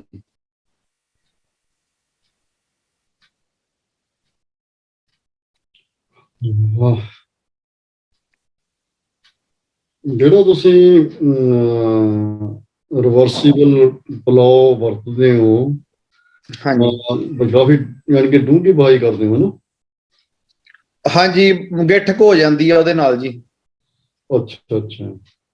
ਤੇ ਬਾਕੀ ਉਦਾਂ ਯਾਨੀ ਕਿ ਸਾਡਾ ਪਲਾਨ ਇਹ ਆ ਕਿ ਅਸੀਂ ਨਾ ਜਿਸ ਤਰ੍ਹਾਂ ਤੁਸੀਂ ਝੋਨਾ ਵਗੈਰਾ ਵੱਢ ਲਿਆ, ਹਾਂਜੀ, ਤੇ ਉਹ ਜਿਹੜੀਆਂ SMS ਵਾਲੀਆਂ ਜਿਹੜੀਆਂ ਕੰਬਾਈਨਾਂ ਹੈਗੀਆਂ ਨਾ, ਉਹ ਲਗਭਗ ਯੂਨੀਵਰਸਲ ਡਿਸਟ੍ਰੀਬਿਊਸ਼ਨ ਕਰ ਦਿੰਦੀਆਂ ਜਿੰਨਾ ਵੀ ਉਹ ਕਢਾਈ ਕਰਦੀਆਂ। ਹਾਂਜੀ, ਤੇ ਜਿਹੜੇ ਹੈਗੇ ਥੱਲੇ ਮੁੱਢ ਰਹਿ ਜਾਂਦੇ ਆ, ਉਹ ਯਾਨੀ ਕਿ ਇਸ ਤਰ੍ਹਾਂ ਦਾ ਪਲਾਨ ਹੈਗਾ ਕਿ ਤੁਹਾਨੂੰ ਵਹਾਈ ਨਾ ਆਪਾਂ ਨੂੰ ਕਰਨੀ ਪਵੇ, ਤੇ ਉਹ ਯਾਨੀ ਕਿ ਨਾ ਬੈੱਡ ਜਿਹੜੇ ਬਣਨ ਬਿਨਾਂ ਵਾਹਣ ਤੋਂ ਹੀ ਬੈੱਡ ਦੇ ਉੱਤੇ ਤੁਹਾਡੇ ਕਣਕ ਆ ਜਾਵੇ, ਤੇ ਉਹਦੇ ਨਾਲ ਕੀ ਹੋਊਗਾ, ਆਪਾਂ ਨੂੰ ਕੋਈ ਵਹਾਈ ਵੀ ਨਹੀਂ ਕਰਨੀ ਪੈਣੀ, ਤੇ ਪਲੱਸ ਜਿਹੜੀ ਹੈਗੀ ਆ ਜਿਹੜਾ ਡੂੰਘੀ ਵਹਾਈ ਕਰਨੀ ਵੀ ਯਾਨੀ ਕਿ ਮੇਰਾ ਖਿਆਲ ਇੰਨੀ ਜ਼ਿਆਦਾ ਵਧੀਆ ਗੱਲ ਨਹੀਂ ਹੈ। ਜਿਹੜੀ ਉੱਪਰਲੀ ਲੇਅਰ ਆ ਉਹ ਆਪਾਂ ਥੱਲੇ ਲੈ ਕੇ ਆਉਂਦੇ ਹੈਗੇ ਤਾਂ ਜਿਹੜਾ ਫਰਟਾਈਲ ਆ ਜਿਹੜੀ ਫਰਟਾਈਲ ਜ਼ਮੀਨ ਹੈ ਉਹ ਵੈਸੇ ਤੁਹਾਡੇ ਤੁਸੀਂ ਬਹੁਤਾ ਜ਼ਿਆਦਾ ਨਹੀਂ ਕਰਦੇ, ਤੁਸੀਂ ਕਹਿ ਰਹੇ ਹੋ 8 ਇੰਚ 9 ਇੰਚ ਦੇ ਕਰੀਬ ਜਾਂਦਾ। ਹਾਂਜੀ ਮੈਕਸ ਚਲੋ ਫਿਰ ਤਾਂ ਠੀਕ ਹੀ ਹੈ। ਤੇ ਇਹ ਤੋਂ ਜੇ ਜ਼ਿਆਦਾ ਆਪਾਂ ਡੂੰਘਾ ਕਰਦੇ ਹੈਗੇ ਨਾ, ਜਿਸ ਤਰ੍ਹਾਂ ਉਹ ਜਿਹੜੇ ਹੈਗੇ ਆ ਪਲਾਓ ਮਾਰਦੇ ਆ ਲੋਕੀ ਬਹੁਤ ਗਹਿਰੇ ਗਹਿਰੇ ਕਰਕੇ, ਉਹ ਮੇਰਾ ਖਿਆਲ ਇੰਨੀ ਵਧੀਆ ਗੱਲ ਨਹੀਂ ਹੈ। ਤੇ ਆਪਾਂ ਜਿਹੜੀ ਹੈਗੀ ਸਾਡੀ ਫਰਟਾਈਲ ਲੇਅਰ ਹੈਗੀ ਹੈ ਨਾ, ਉਹਨੂੰ ਬਹੁਤਾ ਨਾ ਡਿਸਟਰਬ ਕਰੀਏ। ਤੇ ਕੋਸ਼ਿਸ਼ ਇਹ ਕਰੀਏ ਕਿ ਆਪਾਂ ਇਸ ਵੇਲੇ ਇਹਨੂੰ ਜਾਣੀ ਕਿ ਨਾ ਬੈੱਡ ਦੇ ਉੱਤੇ ਲੈ ਆਈਏ, ਤੇ ਪਾਣੀ ਨੂੰ ਪਾਣੀ ਦੇ ਸੁਭਾਅ ਦਾ ਨੀਵੇਂ ਤਾਂ ਰੱਖੀਏ। ਫਿਰ ਜਿਸ ਤਰ੍ਹਾਂ ਤੁਸੀਂ ਆ ਗੱਲ ਸ਼ੇਅਰ ਕੀਤੀ ਹੈਗੀ ਆਪਣੇ ਸਬਜ਼ੀਆਂ ਦੀ, ਸ਼ਲਗਮ ਦੀ ਕੀਤੀ ਹੈਗੀ ਹੈ, ਸਾਰਾ ਉਸੇ ਢੰਗ ਨਾਲ ਫਿਰ ਤੁਹਾਡੀ ਜਿਹੜੀ ਗਰੋਥ ਹੋਊਗੀ ਆਪਣੇ ਕਣਕ ਦੀ ਵੀ। ਤੇ ਉਹ ਜਾਣੀ ਕਿ ਹੈਗਾ ਜਾਣੀ ਕਿ ਇਨੀਸ਼ੀਅਲ ਸਟੇਜ ਤੇ ਹੈਗੀ ਸਾਰੀ ਜੋ ਕੁਛ ਵੀ ਹੈਗਾ ਇਹ। ਤੇ ਆਪਾਂ ਇਹੀ ਕੋਸ਼ਿਸ਼ ਕਰੀਏ ਕਿ ਆਪਣੇ ਕੋਲ ਜਿਹੜੇ ਹੈਗੇ ਆ ਨਾ ਡਰਿਲ ਮਸ਼ੀਨ ਵਗੈਰਾ, ਜਾਂ ਜਿਹੜੀ ਹੈਗੀ ਆ ਜਿਹੜੀ ਡਰਿਲ ਮਸ਼ੀਨ ਇਦਾਂ ਦੀ ਬਣੇ ਕਿ ਨਾਲ ਦੀ ਨਾਲ ਬੈੱਡ ਬਣੀ ਜਾਣ, ਤੇ ਪਲੱਸ ਆਪਾਂ ਨੂੰ ਉਹਦੀ ਵਹਾਈ ਵੀ ਨਾ ਕਰਨੀ ਪਵੇ। ਤੇ ਉਹ ਜੀ ਜਿਵੇਂ ਮੱਕੀ ਮੇਜ਼ ਪਲਾਂਟਰ ਆਉਂਦਾ ਜਾਂ ਟਾਈਪ, ਉਹਦੇ 'ਚ ਥੋੜਾ ਬਹੁਤਾ ਹੋ ਸਕਦਾ ਹੋਰ ਨਾਲ ਦੀ ਨਾਲ ਵਟਾਈਆਂ ਬਣਾਈ ਜਾਂਦੀ ਹੈ ਜਾਂ ਕੁਛ ਨਾਲ ਉਵੇਂ ਲੱਗ ਇੱਕ ਉਹ ਮਿਸਤਰੀ ਹੈਗਾ ਆਪਣੇ ਫਿਰੋਜ਼ਪੁਰ ਦੇ ਲੱਗੇ ਹੀ ਆ, ਬੂਟਾ ਸਿੰਘ ਨੇ ਸ਼ਾਇਦ ਬੀਰਪੁਰ ਵਾਲਾ ਬੈਰੋਕੇ, ਹਾਂ ਬੈਰੋਕੇ ਵਾਲਾ, ਉਹ ਮੇਰਾ ਖਿਆਲ ਇਸ ਪਾਸੇ ਨੂੰ ਨਹੀਂ ਤੁਰਿਆ। ਤੇ ਉਹ ਮੈਨੂੰ ਲੱਗਦਾ ਕਿ ਆਪਾਂ ਥੋੜੇ ਸਮੇਂ ਦੇ ਵਿੱਚ ਡਾਕਟਰ ਵਿਸ਼ਿਸ਼ਟ ਵੀ ਗੱਲ ਕਰਦੇ ਹੁੰਦੇ ਆ ਕਿ ਇੰਨੇ ਕੁ ਸਾਲਾਂ ਵਿੱਚ ਅਸੀਂ ਨਾ ਜਿਹੜੀ ਹੈਗੀ ਆ ਅੱਗ ਲਾਉਣ ਵਾਲੀ ਜਿਹੜੀ ਹੈਗੀ ਆ ਰੁਝਾਨ ਆ ਲੋਕਾਂ ਦਾ ਬਿਲਕੁਲ ਖਤਮ ਹੋਊਗਾ। ਸਾਡੀ ਜ਼ਮੀਨ ਦੀ ਉਪਜਾਊ ਸ਼ਕਤੀ ਆ ਉਹ ਕਾਫੀ ਵਧੂਗੀ। ਉਹ ਵਧਣੀ ਤਾਂ ਹੀ ਆ ਜੇ ਆਪਾਂ ਆਰਗੈਨਿਕ ਮੈਟਰ ਵਿੱਚ ਦੇਵਾਂਗੇ ਜ਼ਮੀਨ ਦੇ, ਤੇ ਅੱਗ ਵਗੈਰਾ ਨਹੀਂ ਲਾਵਾਂਗੇ। ਤੇ ਉਹ ਨਾ ਆਪਾਂ ਨੂੰ ਯਾਨੀ ਕਿ ਸਿਸਟਮ ਇੱਦਾਂ ਦਾ ਡਿਵੈਲਪ ਕਰਨਾ ਪਊਗਾ ਜਿਹੜਾ ਸਸਤਾ ਵੀ ਹੋਵੇ, ਆਸਾਨ ਵੀ ਹੋਵੇ, ਤੇ ਪਲੱਸ ਇਕੋ ਫਰੈਂਡਲੀ ਹੋਵੇ। ਉਹ ਜਿਹੜੇ ਹੈਗੇ ਨਾ ਮਿਸਤਰੀ ਬੈਰੋਕੇ ਵਾਲੇ, ਗੁਰਬਚਨ ਸਿੰਘ ਨਾਮ ਡਾਕਟਰ ਸਾਹਿਬ ਨੂੰ, ਬਚਨ ਸਿੰਘ, ਹਾਂ ਹਾਂ, ਤੇ ਉਹ ਉਧਰ ਪਾਸੇ ਨੂੰ ਕਿ ਵੈਸੇ ਉਹਨੇ ਕਾਫੀ ਵਧੀਆ ਕੰਮ ਕੀਤਾ। ਤੇ ਕੋਸ਼ਿਸ਼ ਕਰੋ ਜਾਣੀ ਕਿ ਉਹ ਜਾਣੀ ਕਿ ਥੋੜਾ ਥੋੜਾ ਜਿਹੜਾ ਏਰੀਆ ਇਸ ਢੰਗ ਨਾਲ ਆਪਾਂ ਕਰ ਲਈਏ। ਨਹੀਂ ਬੈੱਡ ਸਿੱਧੇ ਕਰ ਸਕਦੇ ਨੇ ਬੈੱਡ ਨੂੰ। ਮਤਲਬ ਉਵੇਂ ਬਿਨਾਂ ਵਹਾਈ ਤੋਂ ਜਾਂ ਘੱਟ ਬਾਹਣ ਦੀ ਲੋੜ ਨਹੀਂ ਪੈਣੀ ਸੀ।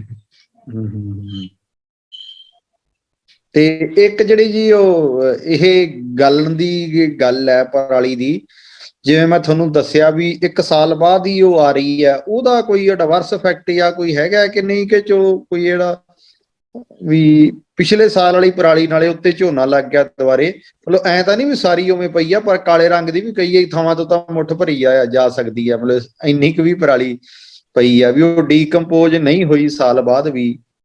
ਉਹ ਡੀਕੰਪੋਜ਼ ਜਿੱਦਾਂ ਨਾ ਹੁਣ ਜਿਸ ਵੇਲੇ ਆਪਾਂ ਕੱਦੂ ਵਗੈਰਾ ਕਰਦੇ ਹੈਗੇ ਆ, ਤਾਂ ਉਹਦੇ ਨਾਲ ਆਪਾਂ ਜਿਹੜਾ ਨਾ ਸਾਡੇ ਖਿੱਤੇ ਦਾ ਜਿਹੜਾ ਹੈਗਾ ਮਾਈਕਰੋਫਲੋਰਾ ਸਪੈਸ਼ਲੀ ਜਿਹੜੀ ਕਿਹੜਾ ਐਰੋਬਿਕ ਟਾਈਪ ਹੈ ਨਾ, ਉਹਨੂੰ ਆਪਾਂ ਉਹਦਾ ਬਹੁਤ ਵੱਡਾ ਨੁਕਸਾਨ ਕਰ ਦਿੰਦੇ ਹਾਂ। ਫਿਰ ਡੀਕੰਪੋਜੀਸ਼ਨ ਯਾਨੀ ਘੱਟ ਹੁੰਦੀ, ਸਿਰਫ ਐਨਰੋਬਿਕ ਕੰਡੀਸ਼ਨ ਵਿੱਚ ਹੀ ਹੁੰਦੀ ਹੈ। ਤੇ ਉਹਦੇ ਨਾਲ ਫਿਰ ਉਹ ਯਾਨੀ ਕਿ ਨਾ ਪਈ ਰਹਿੰਦੀ ਹੈ ਯਾਨੀ ਕਿ ਉਹਦੇ ਵਿੱਚ, ਤੇ ਡੀਕੰਪੋਜੀਸ਼ਨ ਨਾ ਹੋਣ ਕਰਕੇ। ਡੀਕੰਪੋਜੀਸ਼ਨ ਤਾਂ ਹੀ ਵਧੀਆ ਢੰਗ ਨਾਲ ਹੋਣੀ ਹੈ ਜੇਕਰ ਜਿਹੜਾ ਸਾਡੇ ਖਿੱਤੇ ਦਾ ਫਲੋਰਾ ਹੈ ਨਾ, ਮਾਈਕਰੋ ਫਲੋਰਾ, ਹਾਂਜੀ, ਉਹਦੇ ਆਪਾਂ ਯਾਨੀ ਕਿ ਕਹਿ ਲਈਏ ਵੀ ਹੱਕ ਦੇ ਵਿੱਚ ਭੁਗਤੀਏ। ਹੁਣ ਜਿਸ ਵੇਲੇ ਆਪਾਂ ਕੱਦੂ ਕਰ ਦਿੰਦੇ ਹਾਂ ਉਸ ਵੇਲੇ ਜਿਹੜਾ ਵੀ ਐਰੋਬਿਕ ਟਾਈਪ ਆਫ ਜਿਹੜਾ ਹੈਗਾ ਮਾਈਕਰੋ ਫਲੋਰਾ, ਉਹਨੂੰ ਸਾਰੇ ਨੂੰ ਆਪਾਂ ਇਨਐਕਟਿਵ ਕਰ ਦਿੰਦੇ ਹਾਂ। ਸਿਰਫ ਜਿਹੜਾ ਐਰੋਬਿਕ ਟਾਈਪ ਹੈ ਉਹੀ ਕੰਮ ਕਰੂਗਾ ਨਾ, ਤੇ ਉਹ ਨਾ ਫਿਰ ਯਾਨੀ ਕਿ ਹੋ ਸਕਦਾ ਵੀ ਜਿਹੜੀ ਡੀਕੰਪੋਜੀਸ਼ਨ ਹੁਣ ਇਸ ਵਾਰੀ ਅਸੀਂ ਸੁਹਾਗਾ ਮਾਰ ਕੇ ਹੀ ਲਾਇਆ ਜੀ, ਕੱਦੂ ਨਹੀਂ ਕੀਤਾ ਗਾ ਇਸ ਵਾਰ ਇੱਕ ਥਾਂ। ਅੱਛਾ, ਪਾਣੀ ਬਹੁਤ ਉੱਚੇ ਆ, ਸਾਨੂੰ ਤਾਂ ਕੋਈ ਦਿੱਕਤ ਹੀ ਨਹੀਂ ਹੈਗੀ, ਸਾਡੇ ਤਾਂ 3 ਫੁੱਟ ਤੇ ਪਾਣੀ ਹੈ ਜੀ। ਇੱਕ ਜਿਹੜਾ ਤੁਸੀਂ ਤਾਂ ਬੜਾ, ਹਾਂਜੀ, ਤੇ ਤੁਸੀਂ ਅੱਜ ਕੀ ਨਰਮਾ ਵੀ ਲਾਇਆ ਸੀ, ਨਰਮਾ ਕਿੱਦਾਂ ਰਿਹਾ ਤੁਹਾਡਾ?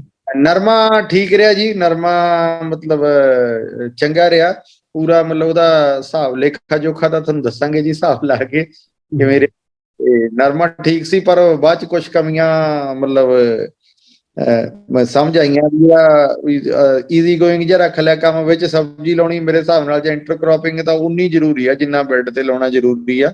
ਇੰਟਰਕ੍ਰੋਪਿੰਗ ਨਾ ਹੋਣ ਕਰਕੇ ਕੰਮ ਜ਼ਿਆਦਾ ਜੀ। ਤੁਹਾਨੂੰ ਨਾ ਵਿੱਚੋਂ ਰੋਕਦਾ, ਤੁਸੀਂ ਕੱਲ ਜੁੜਿਓ, ਹੁਣ ਆਪਣਾ ਪ੍ਰੋਗਰਾਮ ਖਤਮ ਹੋਣੇ ਵਾਲਾ, ਜੁੜੋ ਜ਼ਰੂਰ। ਇਹ ਤੁਸੀਂ ਨੇਮ ਹੀ ਸਮਝ ਲਓ, ਬੇਸ਼ੱਕ ਤੁਸੀਂ ਘਨੌਰ ਕਿਉਂ ਨਾ ਗਏ ਹੋ, 7:15 ਵਜੇ ਇਹ ਬਾਬੇ ਨਾਨਕ ਦੀ ਡਿਊਟੀ ਲਾਈ ਹੋਈ, ਤੁਸੀਂ ਜੁੜੋ, ਤੁਸੀਂ ਬੈਠੋ।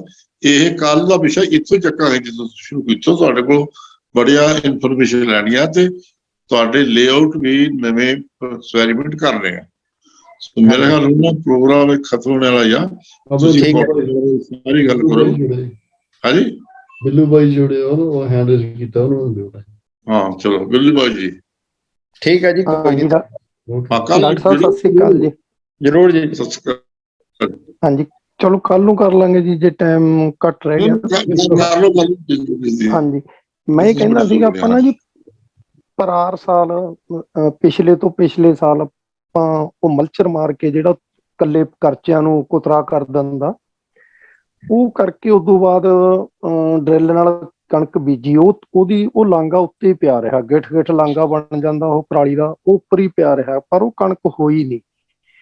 ਤੇ ਚਲੋ ਪਿਛਲੇ ਸਾਲ ਫਿਰ ਅਸੀਂ ਉਹ ਲਿਆਂਦਾ, ਸੁਪਰ ਸੀਡਰ ਲਿਆਂਦਾ ਜੀ ਨਵਾਂ ਗੌਰਮੈਂਟ ਦਾ, ਉਹ ਸਬਸਿਡੀ ਵਾਲਾ, ਉਹਦੇ ਨਾਲ ਬੀਜਣ ਲੱਗੇ, ਉਹ ਵੀ ਲੋਟ ਨਾ ਆਇਆ ਜੀ। ਫਿਰ ਉਹ ਮੁੰਡਿਆਂ ਨੇ ਜੀ ਪਹਿਲਾਂ ਮਲਚਰ ਮਾਰਿਆ, ਉਹਦੇ ਨਾਲ ਪਰਾਲੀ ਦਾ ਕੁਤਰਾ ਕਰਤਾ, ਸਾਰੀ ਦਾ ਕੁਤਰਾ ਕਰਨ ਤੋਂ ਬਾਅਦ ਦੁਬਾਰੇ ਜਦੋਂ ਸੁਪਰ ਸੀਡਰ ਨਾਲ ਬੀਜੀ, ਫਿਰ ਉਹਨੇ ਕਣਕ ਬਹੁਤ ਵਧੀਆ ਬੀਜੀ ਜੀ, ਉਹ ਸਾਰੀ ਪਰਾਲੀ ਥੱਲੇ ਦੱਬਤੀ, ਬੜੀ ਸੋਹਣੀ ਕਣਕ ਹੋਈ।